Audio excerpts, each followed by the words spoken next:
I'm very happy to introduce Carbuccia to you. She's a French-American environmental artist, and so we met a year ago, and to me you are not only an exceptional artist, but a really good educator. I have been to your exhibition space with my students last year. Your current project is One Planet, One Future. You are going to present with us in the following lecture, and it documents the impact of mankind on the planet.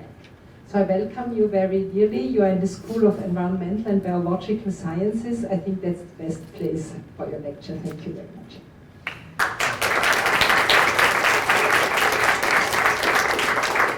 Well, thank you so much for having me. Thank you, Annette, for welcoming me like this. I am an environmental artist and photographer, and through my art, I am documenting our planet. I'm particularly interested in what we have already lost, and what we're about to lose. One Planet, One Future is my latest project, and I've been going around the world working on this. I have over 150 images today on this project, and I've been to over 32 countries documenting it.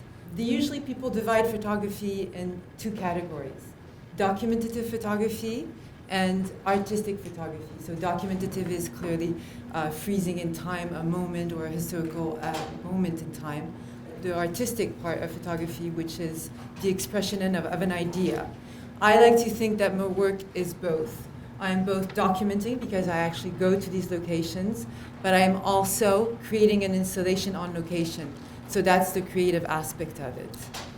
So I go around the world with these two symbols: the hourglass and the vanity.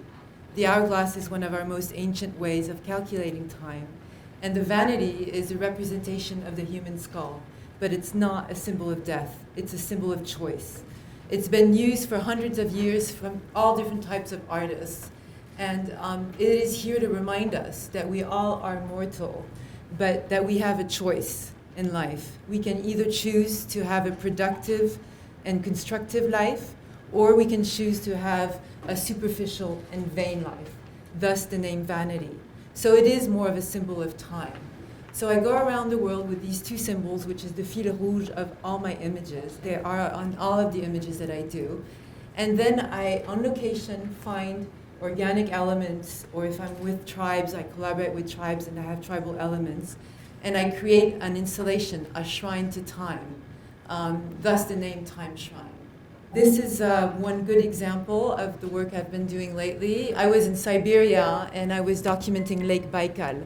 Lake Baikal is our most ancient lake on the planet, and it's also our biggest water reserve.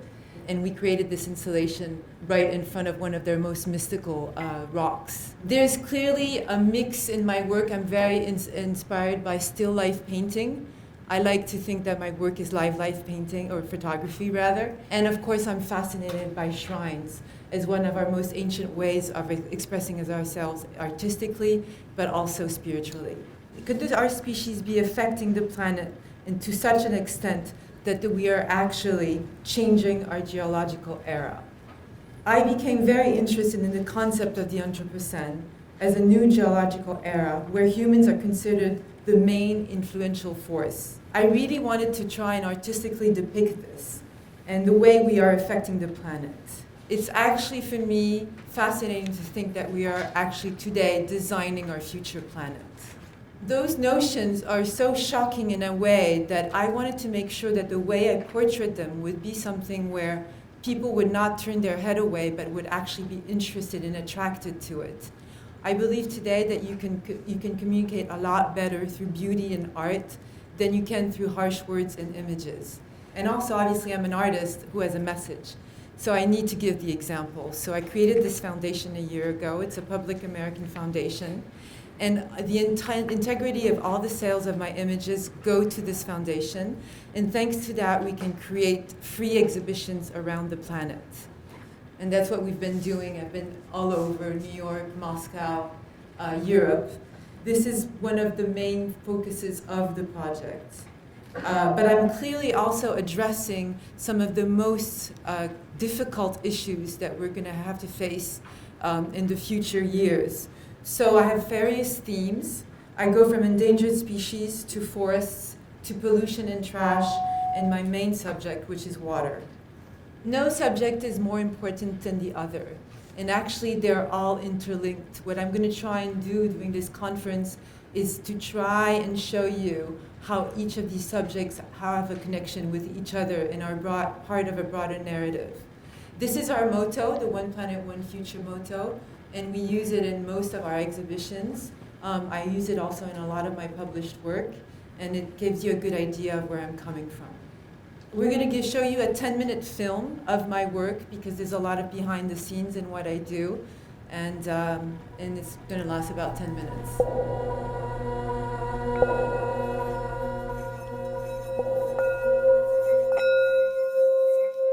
I've done it so many times that now it's definitely a ritual. When I place the objects and everything that I've gathered, it's always about a story, and it's always about a subject, a creature. My hands just move in function of the objects because they're recounting a story. The story of the place, the story of the animal I'm going to photograph, the story of the humans that have lived there, the story of what we've done to that location. I think the installation lets me know when it's ready and I can photograph it. The hourglass and the vanity, two of the most important symbols of time in Western art. So they're not symbols of death, but symbols of time. The hourglass, obviously, because it calculates time and it's one of our most ancient ways of measuring time. And the vanity, because it's a symbol, an object that makes you reflect on how vain certain aspects can be and how fast life can go. It's also a symbol of origins, about who we are. And I think roots are something that we should really reflect upon a lot right now. There I was creating my shrine in a beautiful location. I was installing my shrine, but it's always built for something that's behind it. And in my generation, we still have something behind the time shrine. And then suddenly I looked at my kids down at the beach, and there they were collecting trash and creating their own little installation with trash. I started wondering, well, what their shrines are going to be about. Is that what their installations are going to be about? Is it going to be about trash? And is that what we want? So suddenly, showing the next generation confronted to something that is real today became essential to my work.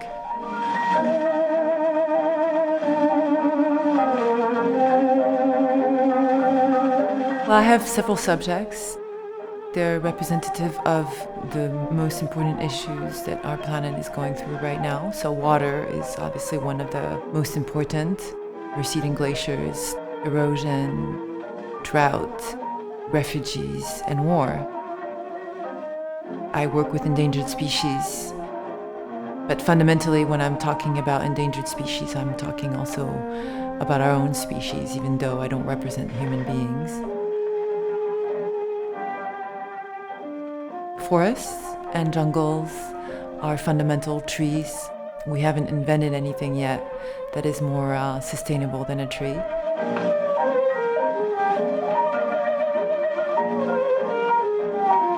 And then, of course, I talk about places that have no more time, but which usually are the results of our doing. War, pollution, toxic waste, trash.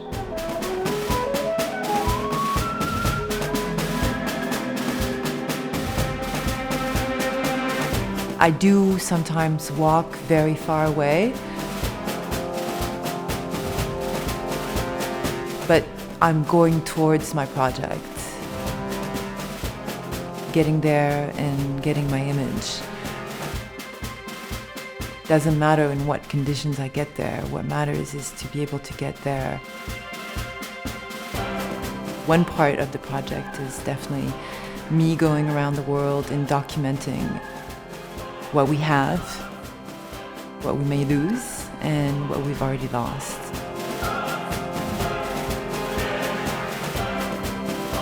By creating the installations, kind of freezing in time moments and concepts and ideas and animals and places, hopefully make people freeze for a moment as well and think.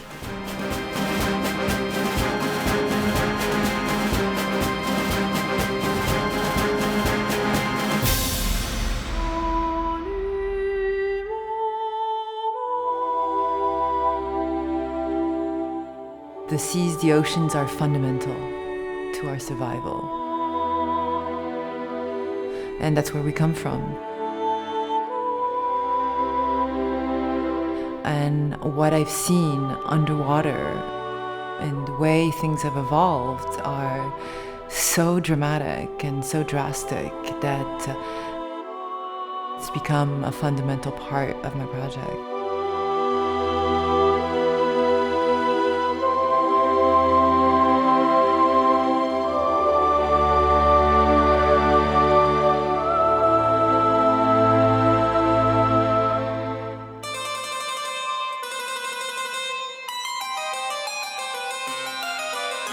Trash is definitely something that grew the more I traveled for this project, the concept of trash.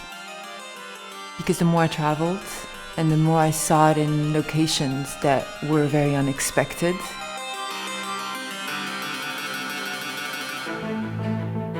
I saw trash burning at 5,200 meters.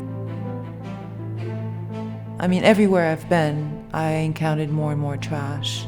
And every time I would go back, I would see more.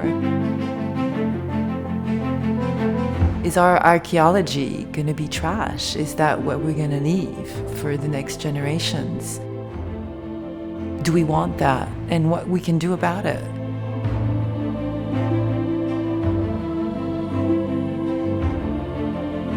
The time shrines and the shows, one, are for the next generation. It's both a testimony, but it's also a plea for all of us, for the next generation, to change the system and the way we consume, the way we use the planet.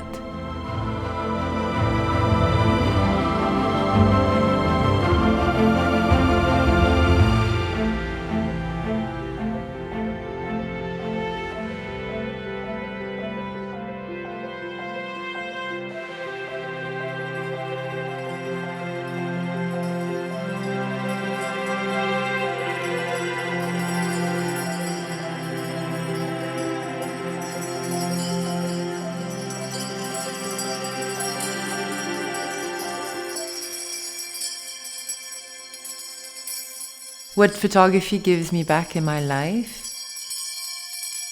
I think it just gives me back everything I've worked hard for all my life. I think that this moment is the result of my last 20 years of evolution, of work, a condensation of everything I've seen, lived, experienced, and perhaps also foreseen. And this is a life project. And I believe in it, and I believe it can make a difference.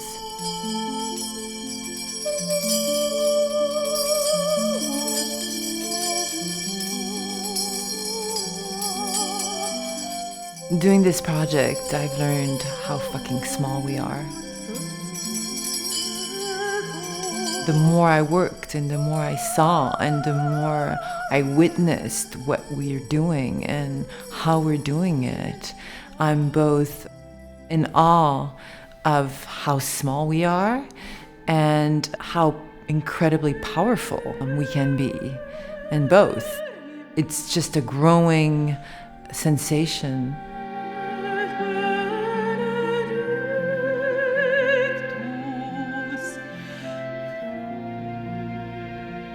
I just feel really lucky because I come back to a beautiful place, to my children, to a very productive life.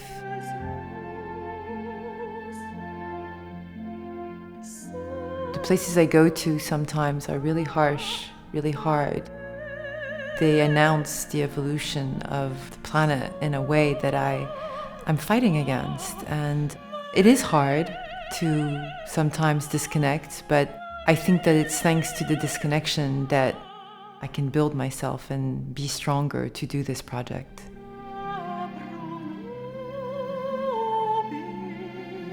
And as long as people are in tune to my project and respond to it in a positive way, and as long as it does make a difference with awareness, I'll keep on doing it.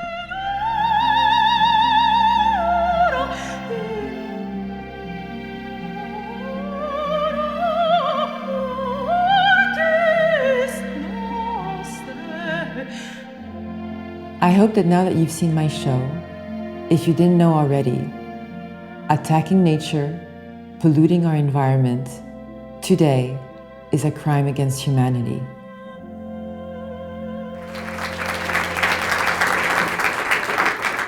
It's not all that negative, but I mean, please don't shoot yourself when you leave this lecture. It's clearly, I mean, as you can see, I don't really portray humans in my work. But fundamentally, what I am talking about is all the risks that we are facing today as a species. According to the United Nations, we are losing one species every minute. And most scientists today agree that there is a sixth extinction in place. So it became fundamental for me to both document these endangered species, but also give them a voice. So I'm just going to show you a few of the images that I've done, 3 images, 3 examples of the work I can do with animals. I have many others, but this will give you an idea.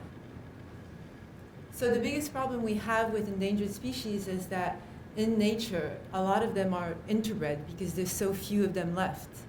So a couple visionary humans several years ago started creating endangered species survival centers all around the world, where they're keeping these species and trying to create clean-blooded line animals to be able to one day release them in nature when we'll be able to embrace them again. And so I very often work with these places because first of all, it's almost impossible to find these species in nature anymore. And also because the advantage is that even though they're wild and these are not zoos, they live in very big locations, very big parks, they're used to human presence and smell. So that permits me to be able to work with them. And since I'm portraying them, I really need them to stay natural. And so it's important that they are not shocked or surprised or scared by my presence. This is a baby gibbon. It's really rare to be able to work with a baby gibbon, besides the fact that they're endangered. When are you going to find a baby gibbon? This one was abandoned by his mother. And so the scientist had to bring him up. And so they called me up and told me that I could probably do a collaboration with him.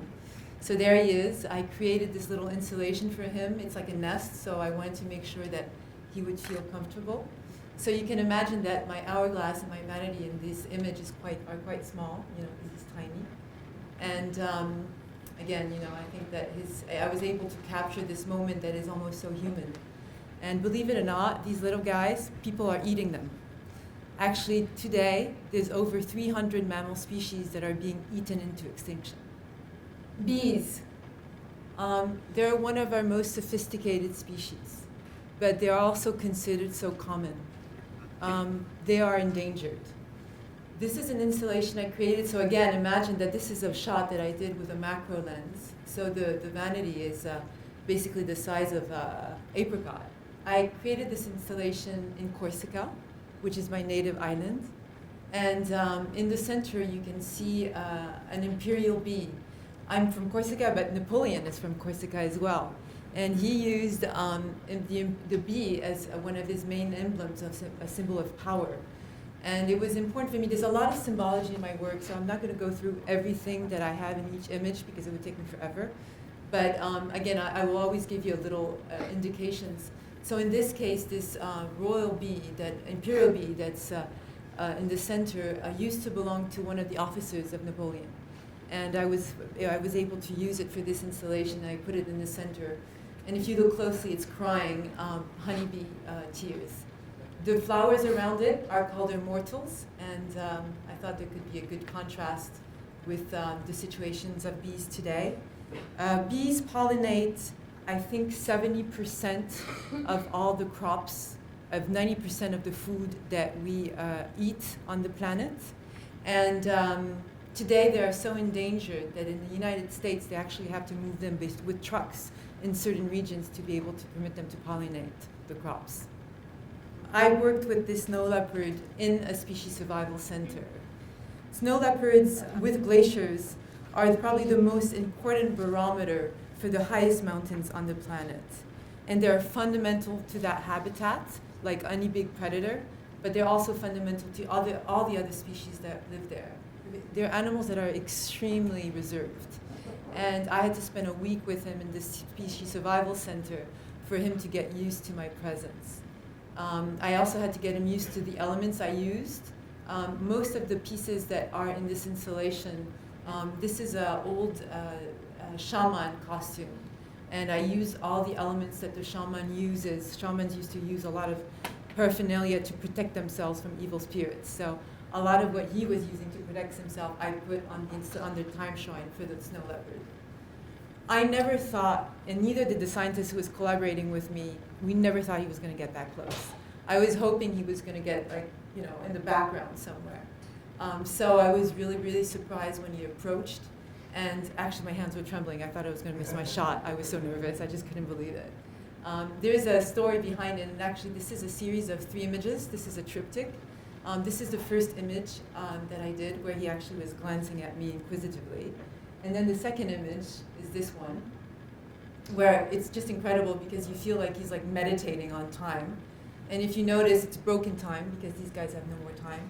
There's probably like 2,500 adult snow leopards left in the nature. And then the third image, where he's actually circling the installation, and I got his entire body. The fourth image, which is not part of my art, he actually grabbed the hourglass and ran away with it. And it took me 3 days to get the hourglass back. So, you know, depending on how you look at it, perhaps I got really lucky. And he permitted me his curiosity, because I didn't know that snow leopards were curious. His curiosity was able to convey the strongest message possible about the situation they have. Or, you know, it was something more special, I don't know. But in the meantime, it really was an amazing collaboration. The data is that the Living Planet Index says that the number of wild animals living on Earth is set to fall by 2/3 by 2020. So we are really living in and experiencing a depleted version of nature. And I think that's something that is important to be aware of. The main reason is loss of habitat, which is obviously very much interlinked with human growth. If we don't want to completely destroy these creatures, we're going to really need a systemic change on how humanity consumes and the Earth's resources. It's going to be fundamental for us to completely rethink the way we are consuming our resources. So this is going to lead me directly into my biggest subject, which is water. Water is everything to humanity. Many groups around the planet see it as part of our being. Threatening one's water is a direct injury. It's not only a propriety issue. This is probably the most complex and important subject in my work. And again, I'm going to try and address it, just give you a couple key pointers of, you know, how broad my subject is on water. This is an image I created at the Dead Sea. The Dead Sea is our lowest point on Earth, and it's constantly being recalibrated by the growing demand for water in that part of the world. Its surface level is actually receding 1 meter a year, which I think is 3 feet a year.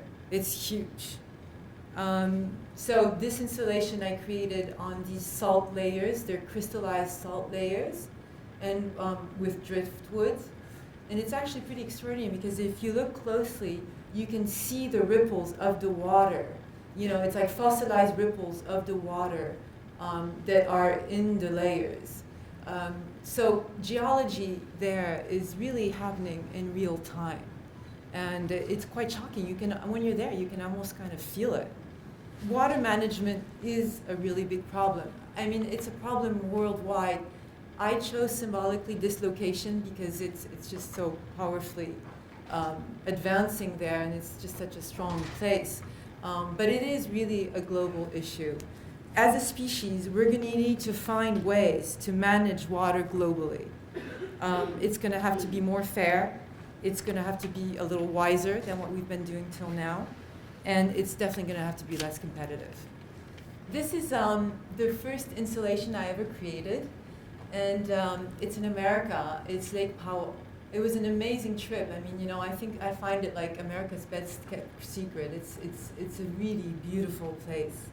And we were able to travel up north and got into these canyons, which are all ancient Navajo sacred sites. And again, the installation is created with all these organic pieces I found on location. And on the foreground, there's these two ancient silexes that belong to Navajo tribes. So, if I am in a location that has an ancient population there, I always, in my own way, try to honor that. A lot of people have told me that this image reminds them a bit of Georgia O'Keeffe because of the cow skull. I think she's an amazing artist, and I'm always very honored to be compared to her. But I actually chose to put this cow skull for a completely different reason. This image is about drought. And if you look closely in the background, you can already see that I went there in 2013 when the drought was starting, and you can see the water layers and how they're much lower already at the time. Cattle farming is a really big problem. I think they're comparing it more or less of the European Commission has calculated that it takes over 2,000 liters of water to make one hamburger. So it's an issue. We're going to have to cut our meat consumption at least in half if we want to try and resolve these drought issues and this water management issues that we have. I've been told that since I've done this image, the water levels have actually decreased even more, and that most of these canyons that are only accessible by boat are not accessible anymore. So this image, I'm sure that what is there is still extremely beautiful, but it's a completely different view, and it's a different image. This image I don't think exists anymore. To just give you a quick idea of what Lake Powell can represent to the human beings, it's a vital issue because it provides water for 40 million people, and it generates electricity for 13 states. A recent study warns that it could dry up within 6 years if the region keeps on getting these repeated dry spells that they've been having. This is a good example of the duality in my work. A lot of the locations I photograph are fascinating and very beautiful. And for example, this is an image I created in the empty quarter, Rub el Khali, which is the great desert between Saudi Arabia, Oman, and the Emirates. The deserts have been fascinating people and artists and explorers since the night of time. It's probably one of the most romantic locations to film and photograph and write of. So there is that aspect in my image of this fascinating desert. And in a way, I'm also honoring Wilfred Tessiger, who was a great explorer and photographer and who photographed Rub el Khali for many, many years. But again, there is in the foreground of my image my installation. In this particular case, I created it with camel bone that I found on location. And you can't really see it here, but if you come to our exhibition, you'll see it in the space. What is around the installation is these fossil, they're called desert roses, pieces of sand. They're crystallized with the wind in the sand, and they create these beautiful formations. Desertification proceeds at an accelerated pace these days. We are losing approximately the size of England every year to land degradation. Today, just for the moment, the way things are, this is affecting 1.5 billion people globally. I think it's no secret anymore. It is for a couple people who are still hiding behind political issues, but most of us know that that's the way forward, the only way forward. According to NASA, carbon dioxide is one of the main contributors of global warming and climate change. Little scientific doubt, as I was saying. I'm not going to mention the 5 politicians that are still trying to say something differently. It's the main cause of melting glaciers and therefore rising sea levels. So I'm showing you this image. This is a making of. I mean, you've seen the film, so you've seen me a little bit on location. You have no idea how hard it is to get on an iceberg. It's really difficult, even if you have spikes on your shoes. But this is an image in Antarctica, and I really wanted to get onto this iceberg. It's really hard, it's really slippery, it's really complicated, it's a little scary, and it's completely illegal. But I was very fortunate because I was on expedition with a whole bunch of other explorers, and we had a special license and permits to both photograph and do crazy stuff.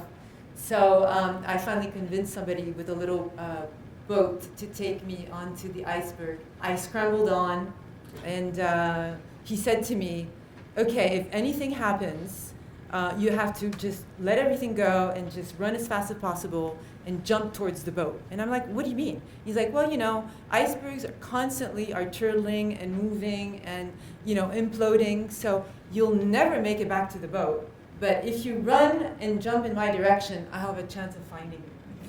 So that was like as I was like climbing on the iceberg, and but I was really lucky. So, and he said, and you have 30 minutes. That's it. So the 3 weeks that I was in Antarctica, the weather was really horrible. The windshield was crazy, and it was like the weather was just awful. No sun, and I finally scrambled onto the iceberg. At this point, really nervous. And just at that moment, the sky opened, and we got the most incredible light. And Antarctica, for those who haven't been, and I wish for all of you to go one day, is, you know, it's our the most beautiful museum we have on this planet. It's an open-air museum, and it's just incredible, and the light there is just incredible. So I got there, and I created my installation, and then the sky opened, and I got this incredible light. The reason why I'm showing you this image is because I really don't think that my art would be the same if I didn't actually go to these locations and create them. It's possible today to Photoshop and create anything you want in a studio, but there's actually, it is part of my artistic process to actually go there, create the installation, and then photograph it. It's that whole process that I think is what gives the complete sense and the artistic appeal to my work. And as you can see, there's just this incredible golden light in the background, and I was really lucky. This image has, I created it with a whalebone, so what you see in the center is a whalebone. And all those little shells that are around it were all the shells that I found close to the whalebones. They're shells that live on the stomach of the whale, and they die with their host when the whale dies. They protect the whale as a suit of armor when it's alive, but in the same they feed on it. There's something really fascinating for me with the cycle of life, and so I wanted to honor that. The day before, I spent the evening with the Ukrainian Research Center, and because they have really good vodka down there. They make their own vodka with Antarctic ice. It's really cool. And I spoke with the biologist, and they let me borrow 2 of their seal skulls. So that's why on the right-hand side you can see all the Cyrillic writing. And that's my way of honoring all the extraordinary researchers and scientists that work down there. It's really hard. I mean, they spend months and months on their own, completely isolated. They're the only human beings who've ever lived down there, and it was important for me to honor them. Preliminary NASA satellite data showed that in 2017, the sea ice around Antarctica has shrunk to the smallest extent on record. Most of us will never see Antarctica, but protecting Antarctica is protecting our future. All of us, all of our futures.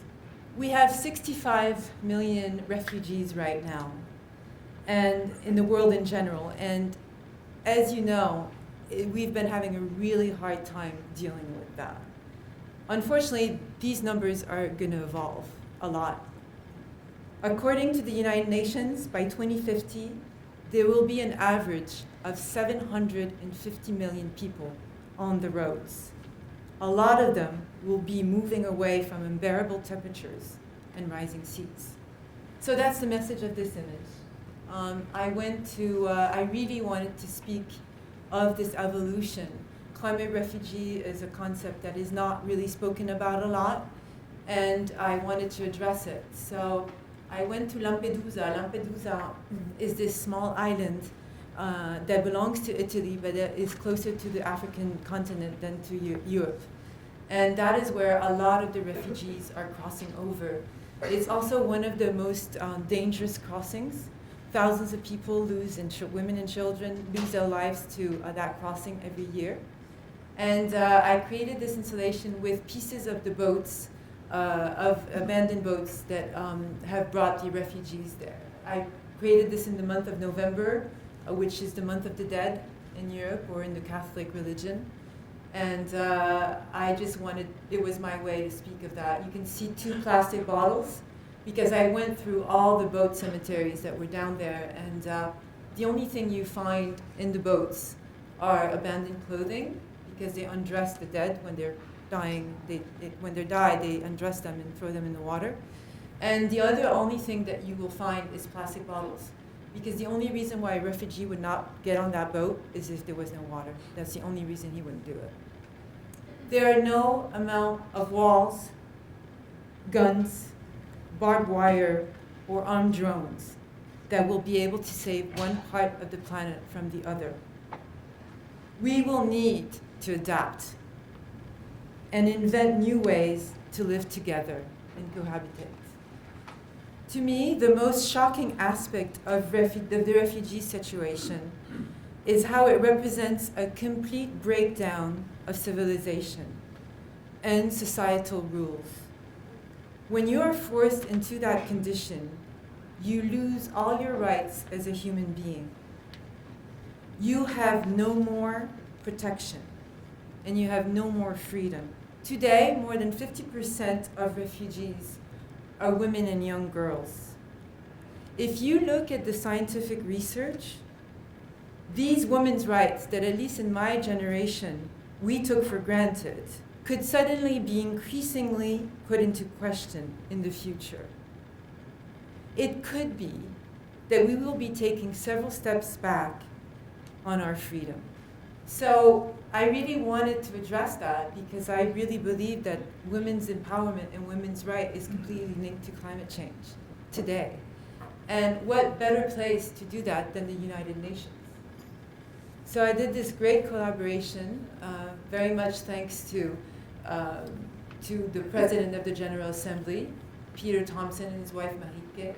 I think it's the first time that they let an artist create a direct action installation and photograph it. The reason why I chose this location, this is the front entrance of the United Nations, and I'm inside the fountain. And if you look closely, all these little stones that you see, those black and white stones that you see at the base of the fountain, they were picked by Greek women like several years ago, I think like in the 60s, when they were building this part of the United Nations. And they were sent to the location. So this is, I believe, the most feminine part of the United Nations, and that's why I chose that location. Again, a lot of symbology in my work. So the women that are symbolized here by flowers. The right side of the installation is about the darkness and everything that comes with it. And then on the left side is the frustration and then the breaking free. Too much symbology to explain, but in the center, the perfect rose that can even grow in the desert.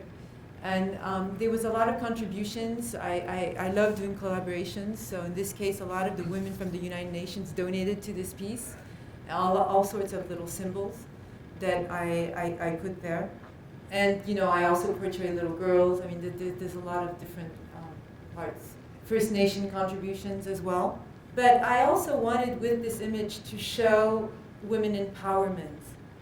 Today, women and girls are pivotal to addressing global warming and is humanity's overall resilience. I mean, they're fundamental to the future.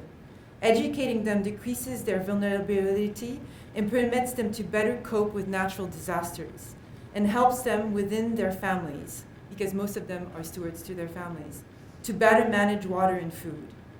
Education can definitely make them better stewards of nature, for sure. And as an example, ocean mismanagement is becoming a very urgent matter. They said that between 1 and 2 billion people depend on oceans to be fed, and mismanaging it is very, very important. The oceans are fundamental to us, and that's where we come from. The songs, the tales, the legends, anything that has been written about oceans is about their generous bounty and also their magical chemistry. Of course, they're dangerous and they need to be treated with respect, for sure. But they feed us, they cure us, they gift us, they help us breathe, and more than anything, they make us dream. Today, 60% of the reefs that existed 100 years ago are dead. I'm from Corsica. I've been free diving since I'm a kid, and then I went on to scuba diving. I mean, these reefs I always took for granted. And then suddenly I saw things change. And that's when I realized that it was fundamental for me to also document the underworld and see and show places that were still beautiful. So for example, in this location, I'm in the Hormuz Strait, which is between Oman and Iran. And as you can see, they still have amazing reefs and amazing colors. There's something incredibly exhilarating to live in the underworld. Since I only work with natural light, I don't dive very deep, and that permits me to stay there for a very long time. And it's just pretty special to create an image down there, bring my hourglass, see the fish that are so curious. The Vanity, it's made out of marble, so it attracts all sorts of, in this case, a starfish. It's very special, and very often I never would want to come back up. I mean, my assistant Nick would kind of have to say, okay, no more oxygen, time to go back up. So what's the connection between oceans and burnt forests? Well, they both absorb oxygen. Trees and oceans are fundamental in our survival because they're absorbing so much carbon dioxide. And when you burn a forest, or when a forest is burning, all that carbon dioxide is being released and almost directly is going into our oceans. This is one of my last, it's actually the same trip than the first image. This is one of my last expeditions to Siberia. I went up to Siberia after my exhibition in Moscow, and I was there to document Lake Baikal. And I happened to be there while they were having their worst wildfires. We've just been through wildfires right now in the US because of drought. Siberia has had, for the last 3 years, an unofficial drought that has largely contributed to these wildfires. It was the worst wildfires in the history of Siberia. It actually was so bad that NASA said that it affected the weather pattern there. I mean, this image is clearly not, I didn't create, this was a wildfire that happened a year ago, so I wasn't documenting the ones that were happening. That was impossible. But I found it fundamental to document the risks of burning forests. And it was actually pretty funny because I was interviewed a lot when I was up there, both by activists and journalists. And when they were asking me what I thought and what advice I would give them, I would kept on saying that they were fundamental it was fundamental for them to be protectors of the forests, because thanks to that, they would be preserving oceans. And they would always look at me in such a weird way, because most of them had actually never really seen an ocean before. So it's just a connection that I had never really made. We have not invented anything more sustainable than a tree. They remain one of the most powerful solutions to address global warming. I mean, what trees do is just incredible. They clean the air, they provide oxygen, they provide moisture, they give us protection, they conserve energy, they save water, they avoid water pollution, they avoid soil erosion, they feed us, they actually heal us, and it's been proven scientifically to reduce violence and fear level.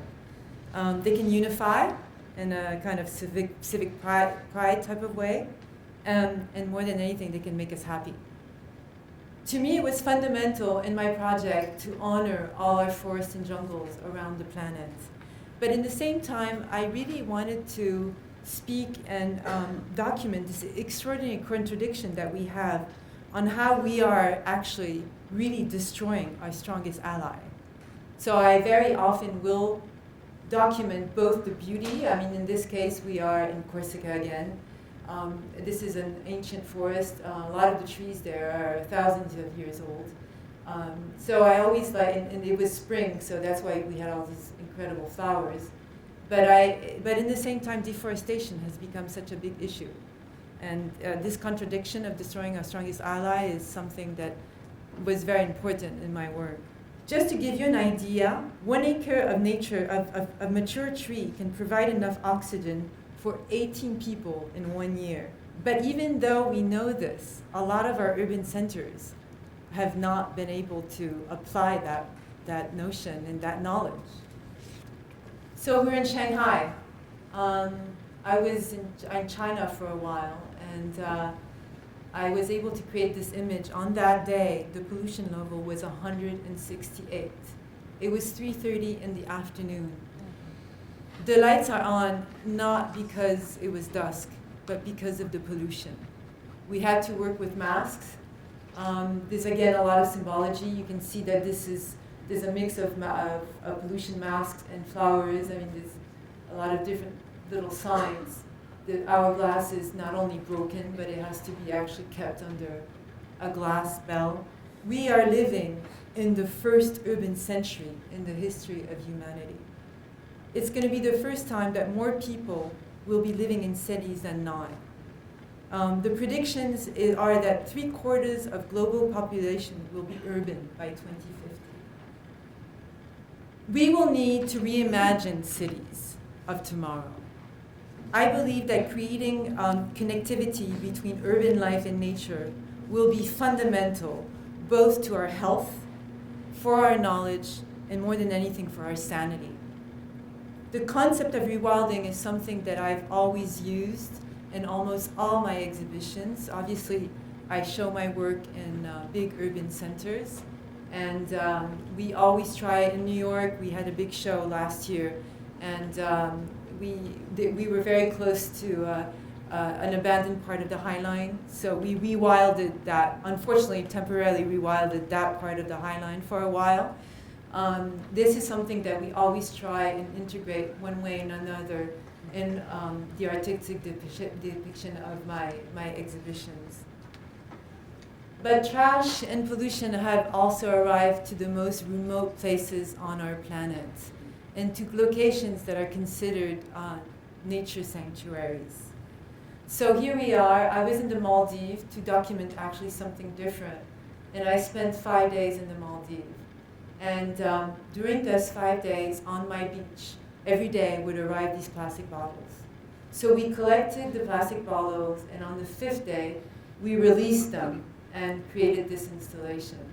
And yes, I'm answering the question before you asked me. We did get them all back at the end of the installation. Some went really far away, but we did swim all the way back to get them.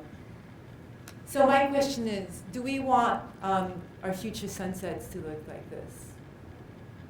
It's a real question. Do we want our archaeology to be trash? War and conflict is also a big part of my project. I'm French, and I was very shocked by the attacks of Charlie Hebdo in France.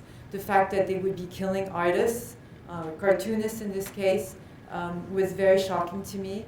The idea that a part of the population could be a war against us and we didn't even know we were at war against them is something that I wanted to integrate in my project.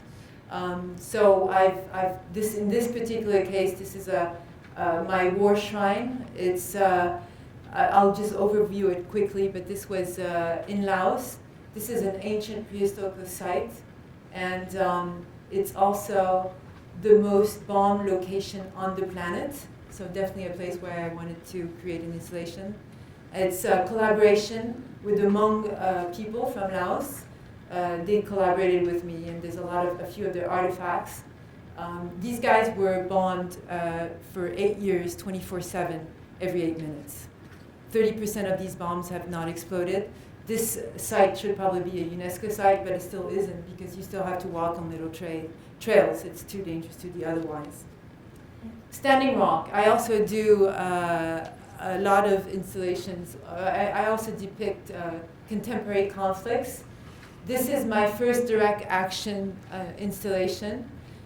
We photographed this. We did a collaboration with the Cheyenne River Sioux tribe, so the entire installation was created with them. We created this installation on the day of Thanksgiving last year. In the background is actually a big manifestation. I think it was one of their biggest. So you see the people manifesting in a non-violent kind of way, and above are the sheriff and a whole bunch of armed guys who were actually really violent. Standing Rock was very important for me to document. I think it's Standing Rock and what it stands for is definitely the beginning of something, the beginning of a bigger movement, and not the end of something. You might be surprised, but this image is about resilience. I think that resilience is fundamental, and it's actually the biggest message in my project. Resilience is definitely what I believe in and what my project is all about. This was a really hard image to photograph. The wave surge was so powerful that once I installed my installation, I kept on being thrown on the rocks because it was so strong. So my assistant Nick actually had to go and grab a big piece of rock. He actually dragged it back to where I was, tied himself with a rope to the rock, and then started holding me for me to have those like 10-15 minutes to be able to create this installation. There's a lot of symbology here. I'm French, and Le Petit Prince of Saint-Exupéry is very important in my thought process and creativity. And so the message here is all you need is one small planet to have life again. And that's what we think about going forward. Today, there's a lot of solutions. Coral reefs, for example, like in this case, can be moved to deeper depths where the water is cooler and where they can survive. And we can find solutions. That there is no doubt. We can contribute in all different ways. We can all fix something, even if it's something very small, and make it beautiful again. That concept of making the broken more beautiful is fundamental to my creative space. But it's also a general approach, a general philosophy for me in life, and my message to all of you. And so what I'm doing, for example, is that I've created these two permanent exhibitions, one in Milano and one in New York. And of course, they're for collectors, but they're also, we have a big educational project, and kids from age 5 to 25 come and experience the art and also listen to our messages. They usually also do a project afterwards in their classrooms. I think, again, that we can communicate a lot more better with beauty and art than any other way, and most people don't turn their head away when they look at my work. So hopefully it will be efficient. I have chosen to believe that we are not only an invasive species, but we're also a race of dreamers. Whether we like it or not, we have already started living in a different world. We will need to adapt and take on 100% responsibility and stop blaming others. There's no more time for that. It's time to act. His name is Aram, and he was rescued from the tiger trade. He's a survivor. And I think that his stare is worth 1,000 of my words. So I will leave you with his gaze and with your newly acquired geological power, and please go out there and change the planet.